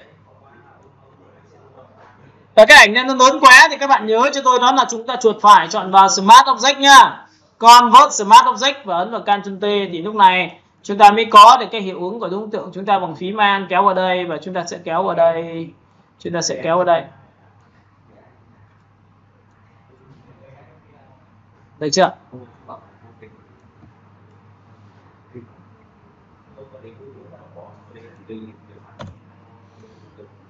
Và lúc này thì các bạn lưu ý là có rất nhiều cách làm ánh sáng cho chúng ta, và cái cách ánh sáng thì nó nếu mà muốn đi theo đường thẳng hay đường cong hay là cái đường gì đó thì tùy các bạn nhá. Trong trường này thì mình có thể có rất nhiều kiểu cho các bạn được. Ví dụ background đầu tiên tôi sẽ chọn vào đây.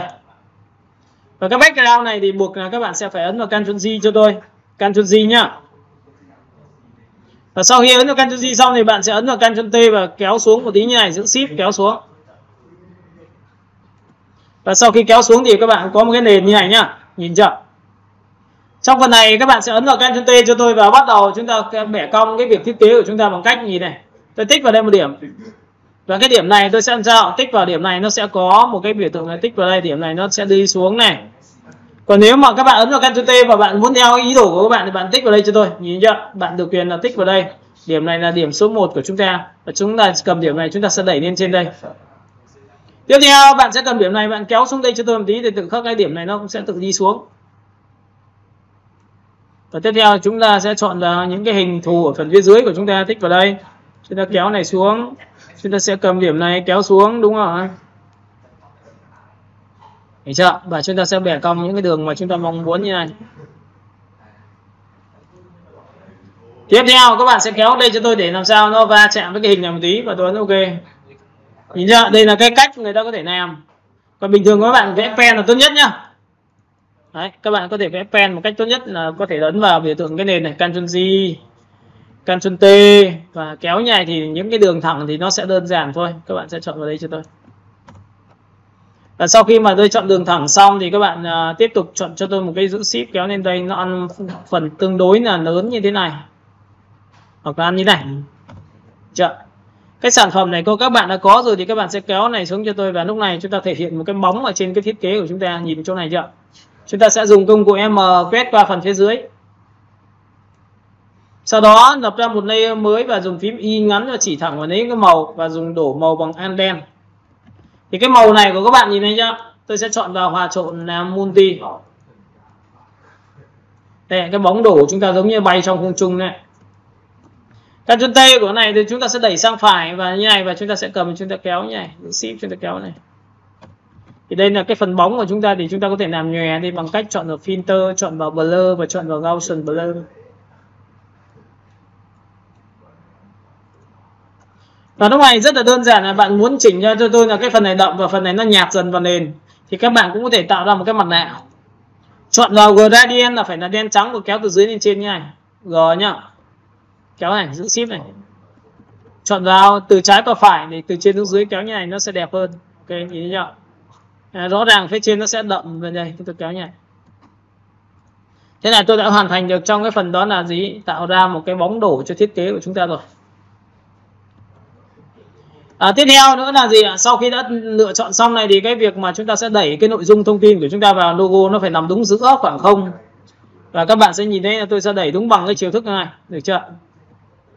Tiếp theo, các bạn sẽ chọn cho tôi là cái phần trang trí thì buộc là chúng ta sẽ phải qua cái phần là download. Chúng ta sẽ chọn vào phần background thiết kế và chúng ta chọn vào biểu tượng hoa lá. Đây ạ, chúng ta sẽ chọn vào hoa lá, chất liệu đồ vật 3D, gỗ Không phải, chúng ta sẽ chọn vào chất liệu background đen trắng. Tôi sẽ chọn vào đen trắng đây. Các bạn nhìn thấy cái đen trắng của tôi chưa? Trong phần đen trắng này các bạn sẽ có rất nhiều những họa tiết hoa văn mà nó sẽ thiên về cái việc cho mỹ phẩm. Và bạn muốn rằng cái hình của chúng ta nó dạng đơn giản thì các bạn hãy chọn vào cho tôi những cái hình như thế này. Nhìn thấy không ạ? Với những cái biểu tượng như này hoặc là biểu tượng như thế này, tùy theo tính chất của các bạn muốn lấy. Bạn lấy như thế nào đấy là việc của các bạn thôi. Tôi sẽ chọn vào một cái hình. Nhìn nhá, tôi chọn vào cái hình này, tôi cắm vào đây. Và sau đó thì các bạn sẽ cầm vào đây cho tôi kéo vào đây. Đây là Smart Object này. Các bạn nhìn nhá, Smart Object thì luôn luôn nằm ở vị trí như thế này. Được chưa? Vậy chúng ta có thể bỏ cái này đi và tôi sẽ được quyền là ra chọn nó ra. Open và đưa vào Photoshop như này nhá. Nào, lúc này thì các bạn sẽ chọn vào đây cho tôi. Xóa bỏ cái này đi và cái này thì tôi sẽ xóa bỏ cái này đi. Ok, được chưa? Tiếp theo các bạn ấn vào Ctrl A, Ctrl C và sang bên này thì chúng ta sẽ ấn vào Ctrl V. Cái phần này thì các bạn ấn vào Ctrl T cho tôi và rồi chúng ta sẽ chọn vào đây. Thu nhỏ phóng to tùy thuộc, được chưa? Trong phần này tôi khuyên các bạn dùng một chiêu thức như sau, tôi ấn số 5. Nhìn số 5 chưa? Và trong cái hình này nó có một cái lệnh cho các bạn, đó là chúng ta chọn vào Edit và chúng ta chọn vào Puppet Warp. Ở đây nó có hai loại, loại này là loại châm này, châm kim này. Các bạn sẽ châm kim vào đây cho tôi một cái. Các bạn sẽ châm kim vào đây cho tôi một cái. Các bạn sẽ châm kim vào đây cho tôi một cái. Và các bạn sẽ châm kim cho tôi một cái vào đây. Ví dụ trong trường này các bạn nhìn này, tôi cầm điểm này tôi kéo sang đây. Cái điểm này tôi sẽ kéo sang đây ạ. Các bạn nhìn chưa? Tôi sẽ cầm này tôi kéo sang đây. Cầm điểm này tôi sẽ kéo vào đây.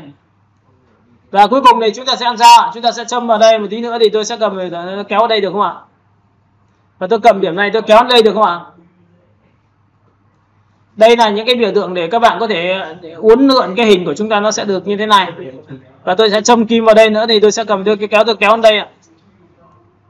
Cầm điểm này để châm xuống đây ạ. Có nghĩa là châm làm sao để các bạn nhìn tương quan cái phần lá cây của các bạn nó hợp lý nhất. Nhìn chưa?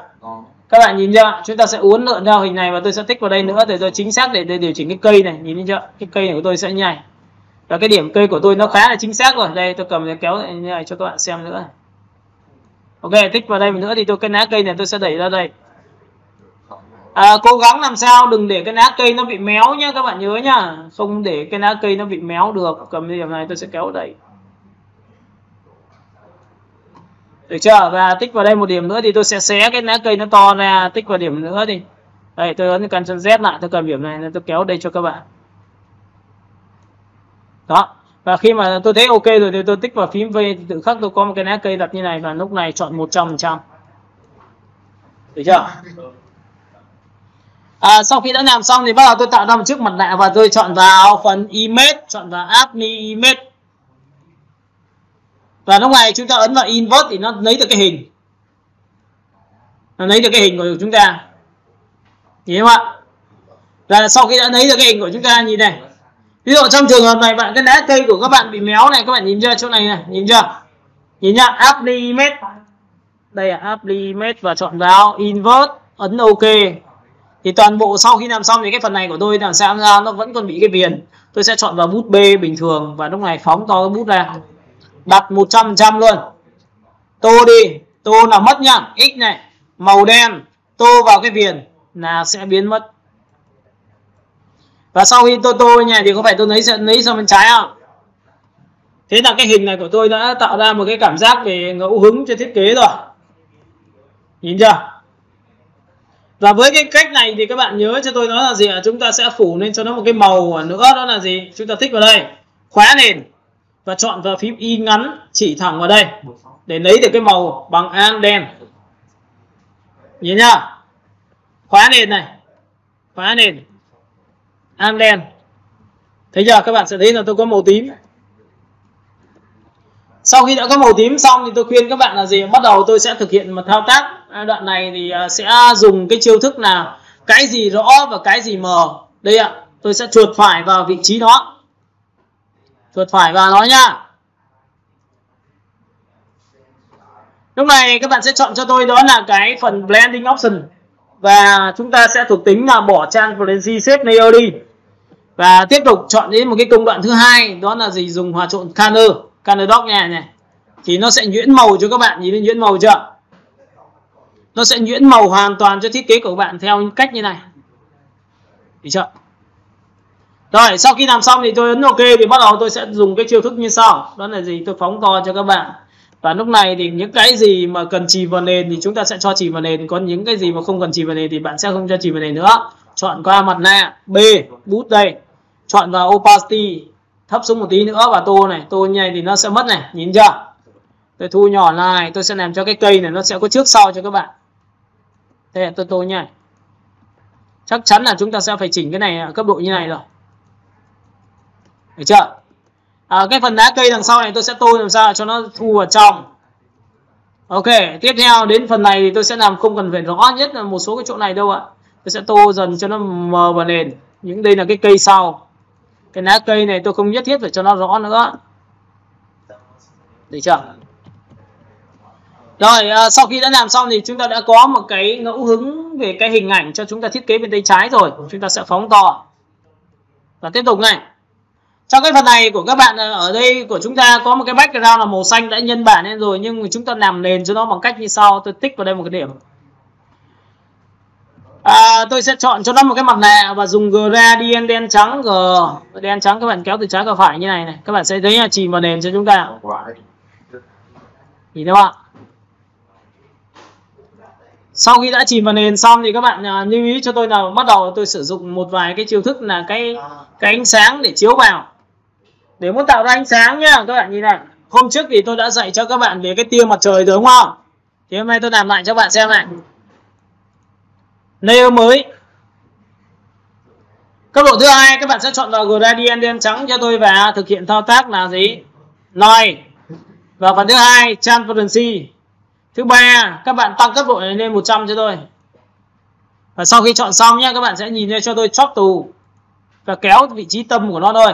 Ví dụ tâm nó nằm đây, tôi kéo đây đến đây. Được chưa? Thì nó sẽ tạo ra cái tia cho các bạn. Thì kéo đây tia này. Còn nếu mà bạn thấy là cái này nó chưa OK lắm thì bạn sẽ chọn vào gì? Ngẫu nhiên thêm một vài lần, ví dụ chọn random này. Random này nhá, thưa hơn. Kéo đây. Ví dụ tâm sáng nó nằm ở đây, kéo ở đây. Kéo lại này. Kéo lại này. Được chưa? Và sau khi đã kéo lại xong thì các bạn được quyền ấn vào biểu tượng hoặc là xoay. Nhìn nhá, cái này nó có độ xoay cho các bạn. Ví dụ gradient của chúng ta là random này. Được chưa? Random, được chưa? Tôi thấy rồi đây, tôi kéo ở đây cho các bạn. Và sau khi kéo xong thì các bạn lưu ý cho tôi là tôi đã có tia rồi. Tôi biến cái này hoàn toàn trở thành đen trắng bằng Ctrl+U. Và sau khi trở thành Ctrl+U xong thì bắt đầu tôi chuột phải chọn là blending option và thực hiện thao tác đó là bỏ transparency shape layer đi. Chọn thuộc tính hòa trộn là phát quang. Như này chưa? Với cái này các bạn hãy đẩy cho tôi hoàn toàn ra góc màn hình như này. Và tôi đã có một cái tia sáng như này. Cho xuống dưới tất cả. Chọn đối tượng số 2 lên trên. Nhìn chưa? Lên trên một nấc nữa. Và bây giờ thì việc còn lại của các bạn là gì? Chúng ta sẽ tạo ra một cái phiên bản mới, đó là gì? Tạo ra một cái mặt nạ. Dùng gradient đen trắng là hình tròn và kéo gì? Kéo biểu tượng đây ạ.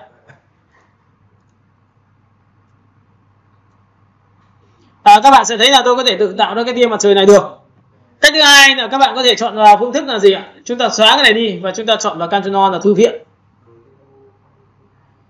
Các bạn sẽ nhìn thấy là tôi sẽ chọn vào thư viện đây, thư viện ảnh này. Chúng ta sẽ chọn vào phần background này. Trong phần texture chúng ta có một cái biểu tượng đen trắng này. Đây, cái đen trắng này. Đây là cái tiếp theo các bạn có thể nhảy Ctrl A, Ctrl C, sau đó thì sang file thiết kế thì các bạn Ctrl V cho tôi. Với cái này thì các bạn chỉ cần chọn vào cho tôi hòa trộn như này và thực hiện thao tác là hòa trộn bằng color đó. Thì tự khắc chúng ta cũng có một cái nền như thế này. Và với một cái nền như này thì buộc là các bạn sẽ phải chỉ cần chọn vào mặt nạ cho tôi nhá. Bởi vì chỗ này cứng này, chỗ này cứng này, B. Phóng to và xóa một vài cái chỗ đây không cần thiết. Ví dụ tôi chọn một cái này là 80%, tôi như này này. Đó thì các bạn sẽ nhìn thấy cái ảnh này của tôi đã có rồi. Thứ hai, sau khi đã làm xong thì cái ảnh của tôi là cần muốn sắc độ lớn bằng Ctrl G này. Thứ nhất là các bạn sau khi Ctrl G xong thì các bạn sẽ chọn cho tôi đó là multi là làm đậm, và Ctrl G lần thứ hai thì là làm sáng chẳng hạn như này. Tôi có đầu tiên này, tôi có hai cái là multi làm đậm này, làm đậm là multi này, và multi dưới thì các bạn sẽ làm sáng cho tôi. Thì lúc này cái hình của chúng ta nó sẽ sắc nét hơn, nhìn này, trước sau của chúng ta thích này. Dạ. Và tất cả hai cái này thì tôi khuyên các bạn hãy chọn cho tôi cái cấp độ opacity rơi tầm khoảng 50%. Cái này cũng tương tự như vậy, khoảng 50% đấy trên đó. Thì cái phần sản phẩm của bạn sẽ bắt mắt hơn. Tiếp theo cái phần hình cuối cùng ở dưới này của các bạn có thể tạo ra một cái vật thể phát sáng cho nó xung quanh để cho nó dễ hơn. Thì các bạn có thể nhìn này, quay trở lại vùng chọn cho tôi, lập một layer mới và đổ cho tôi một cái màu, đó là màu sáng, y ngắn chỉ vào đây, màu xanh sáng này, an đen đây ạ. Đây là cái hình của tôi đã đổ xong. Và cái này thì các bạn nhớ là tôi phải cho nó xuống dưới để làm gì? Đây ạ, tôi đưa ra cho các bạn xem. Cái này các bạn có thể cho nó sáng hơn cũng được, lóc lại, chọn vào đây. Và phần thứ hai nữa là các bạn sẽ nhìn làm sao ạ? Tôi sẽ cho nó nhòe ra bằng công cụ filter, chọn vào blur và chọn vào Gaussian blur là tự khắc nó nhòe.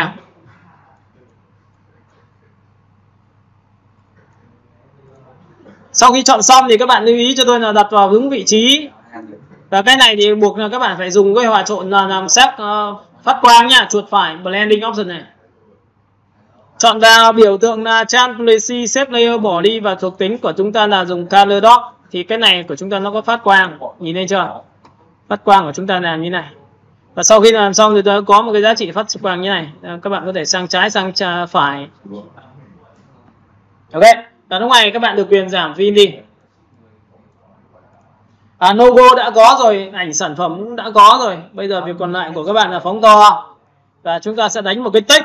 Thì trong cái phần text này thì các bạn nên sưu tầm cho tôi một vài cái text như sau. Ví dụ text này của tôi đã có rồi, tôi kéo xuống, tôi có một cái biểu tượng text trong cái file này. Đây ạ, tôi bật lên cho các bạn xem.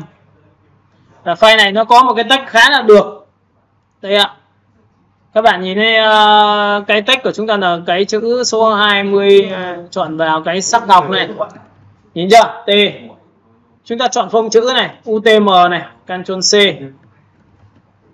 Sau đó thì sang cái file thiết kế của chúng ta cũng tương tự như vậy, chúng ta tích vào đây và Ctrl V. Nhìn nhá, chúng ta chọn vào đây, phông chữ chúng ta là cái này.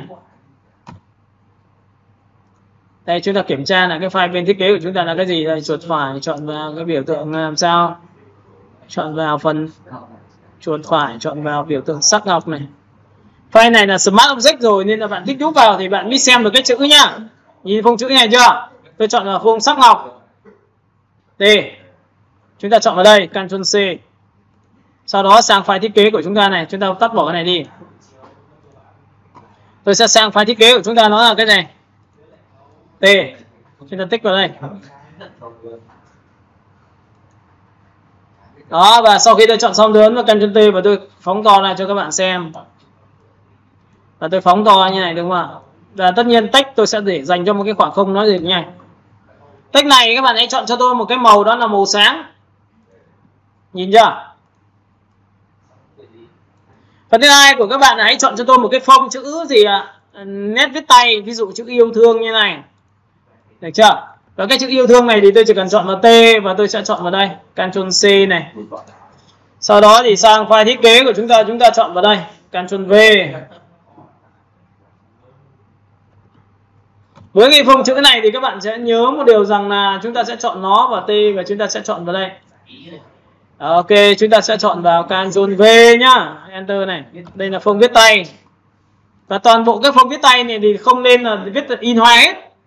Nên buộc là các bạn sẽ phải chọn vào bảng điều khiển của chữ và chọn thuộc tính là TT mất đi. Chúng ta sẽ nhìn cái này chưa? Chúng ta sẽ chọn vào biểu tượng là phái đẹp vào đây. Chúng ta chọn vào P. Đúng chưa? Đúng không? Chúng ta có chữ đẹp vào đây là được rồi. Ctrl T.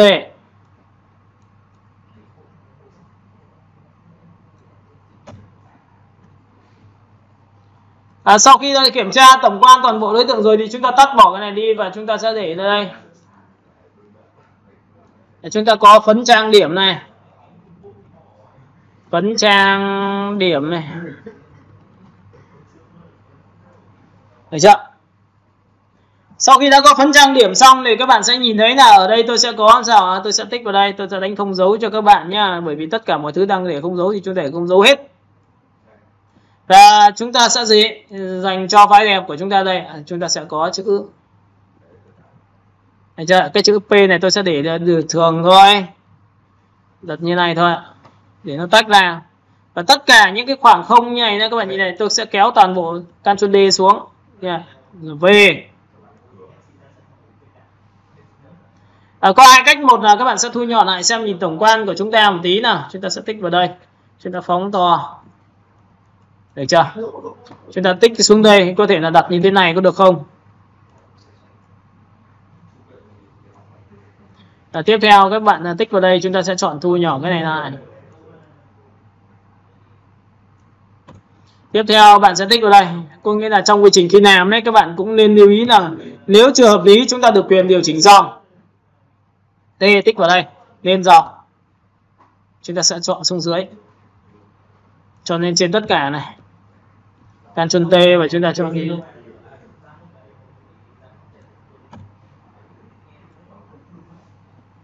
Được chưa? Tiếp theo chúng ta chọn vào đây, chúng ta chọn vào đây.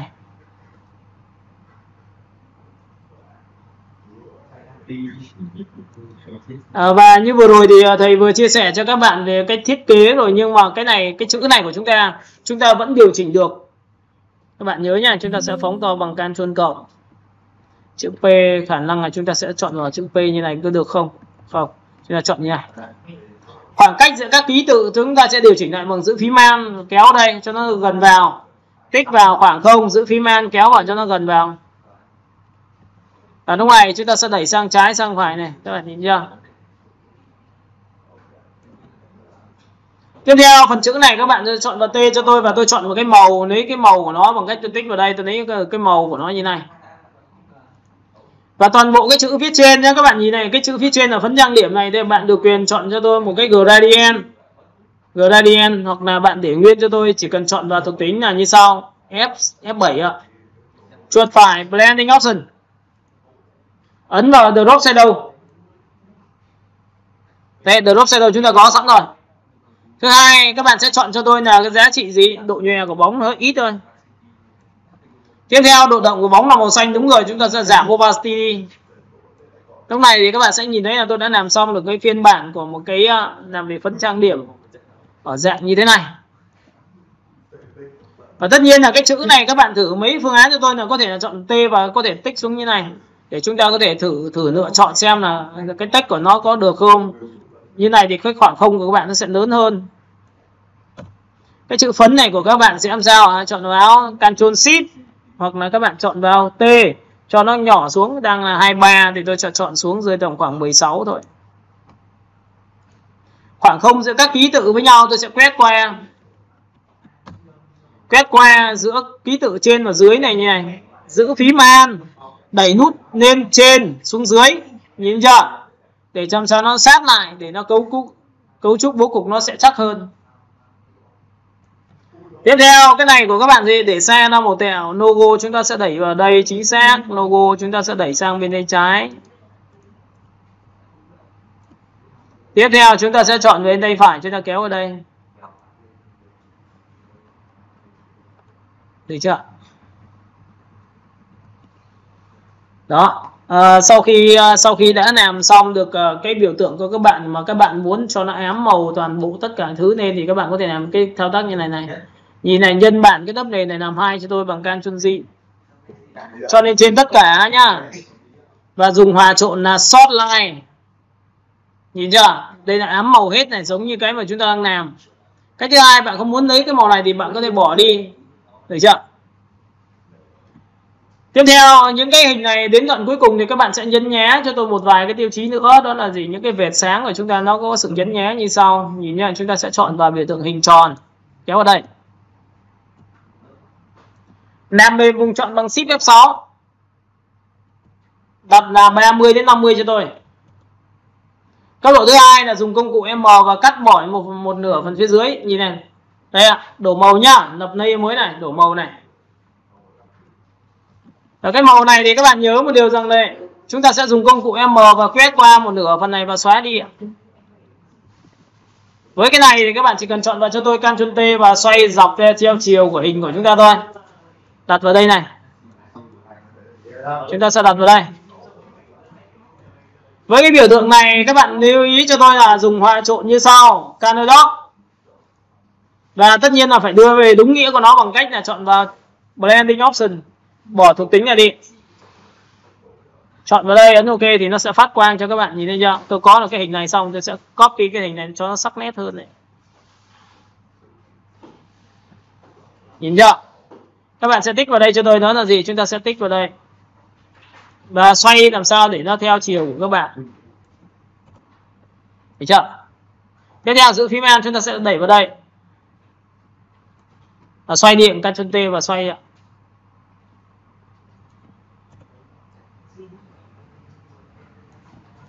Thì đây là những cái điểm nhấn nhé cho chúng ta thiết kế thôi. Và Ctrl A cuối cùng là còn lại là Ctrl O như này để chúng ta sẽ chọn về đến đoạn cuối cùng là màu xanh. Những cái loại này thì các bạn nên lưu ý là chúng ta sẽ nhấn vào phần trên mép nhá. Ctrl A này, Ctrl C này. Sang file thiết kế của chúng ta nó là cái này. Đây Ctrl V này. Cái này các bạn đặt vào đây cho tôi nhá. Nhìn nhá. Thường thường chúng ta sẽ đặt mép này, nó sẽ dễ đẹp này. Chọn vào chuột phải, chọn vào trộn này. Nhìn chưa? Nó sẽ tốt hơn. Ctrl T và chúng ta giữ phím An, chúng ta kéo này xuống. Chúng ta giữ Shift, chúng ta kéo bẹt nó xuống tí nữa. Và sau khi đã kéo bẹt xong thì chúng ta sẽ làm sao? Chúng ta đẩy như này, giữ phím An, chúng ta đẩy lên trên như này. Các bạn có thấy rằng là khi mà chúng ta nhấn nhé phần phía trên này thì trong cái phần này trông nó sẽ bắt mắt hơn rất là nhiều. Tiếp theo đến đoạn cuối cùng là chúng ta sẽ chọn nốt cái phần còn lại là những cái bóng bay hay những cái gì đó tùy các bạn. Đây trong cái phần texture của các bạn đấy. Những cái phần như thế này thì các bạn nên lưu ý là các bạn cũng nên cho vào. Ctrl A này. Nhưng trước khi cho vào thì các bạn ấn vào Ctrl Shift Ctrl Shift U để trở thành đen trắng. Ctrl A, Ctrl C rồi mới bắt đầu mình đưa sang bên này, đưa sang file thiết kế ạ.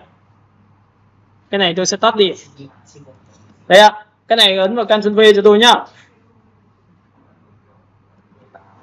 Cái này bạn sẽ đảo ngược cái này lại cho tôi bằng Ctrl T. Chuột phải chọn vào Horizon.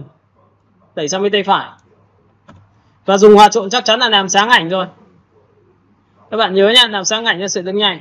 Nhưng làm sáng ảnh mà nó không tươi màu thì bạn buộc phải dùng cái color. Nhìn thấy color chưa? Và với cái này thì bạn giảm pin cho tôi.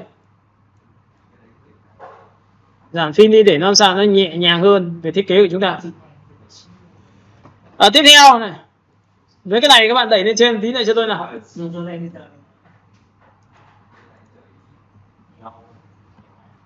Cái này các bạn sẽ đẩy xuống dưới một tí nữa nhá. Tiếp theo cái phần lá cây của cái này này, các bạn nhìn cho số 4 này chưa? Chúng ta ấn vào Ctrl C một độ nữa thì nó phải rõ lên đâu ạ. Sau khi rõ xong thì bắt đầu với cái này thì bắt đầu mới chui vào trong mặt nạ của nó và tô một số thứ là không cần thiết này, sẽ cho nó mờ đi bằng B. B này.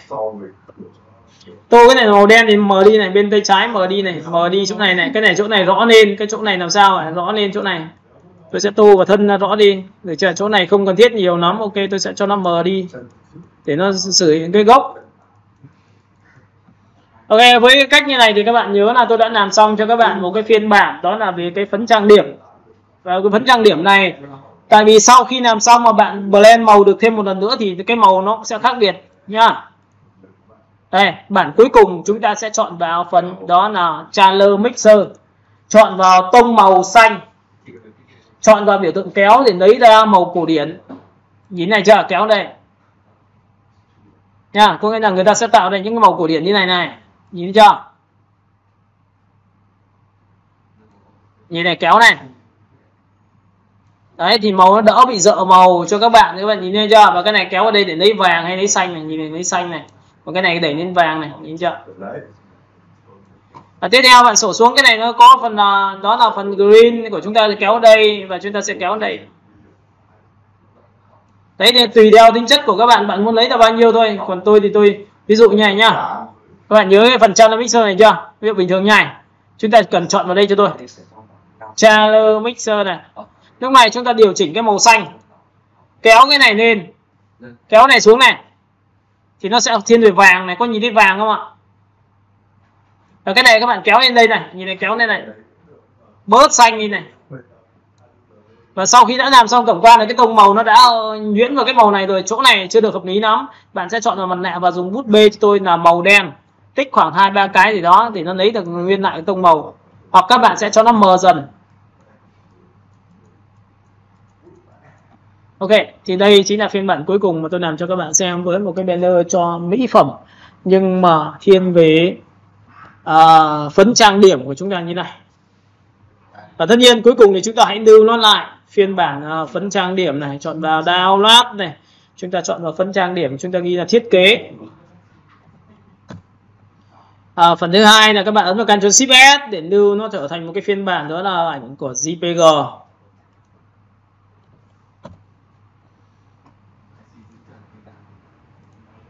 Thấy chưa? Và cái cuối cùng nữa thì chúng ta sẽ làm và chỉnh lại màu sắc và nhìn lại lần cuối cùng trước khi mà chúng ta kết thúc. Nhìn thấy chưa? Đây là phiên bản của chúng ta và chúng ta phóng lên, thì với những cái cách làm như này thì chúng ta mới hướng cái chuyện là chúng ta đi làm được thiết kế banner cho website, banner cho Facebook, rồi banner cho TikTok cái gì đó, thì cái này nó mới mang lại giá trị cho các bạn được nha.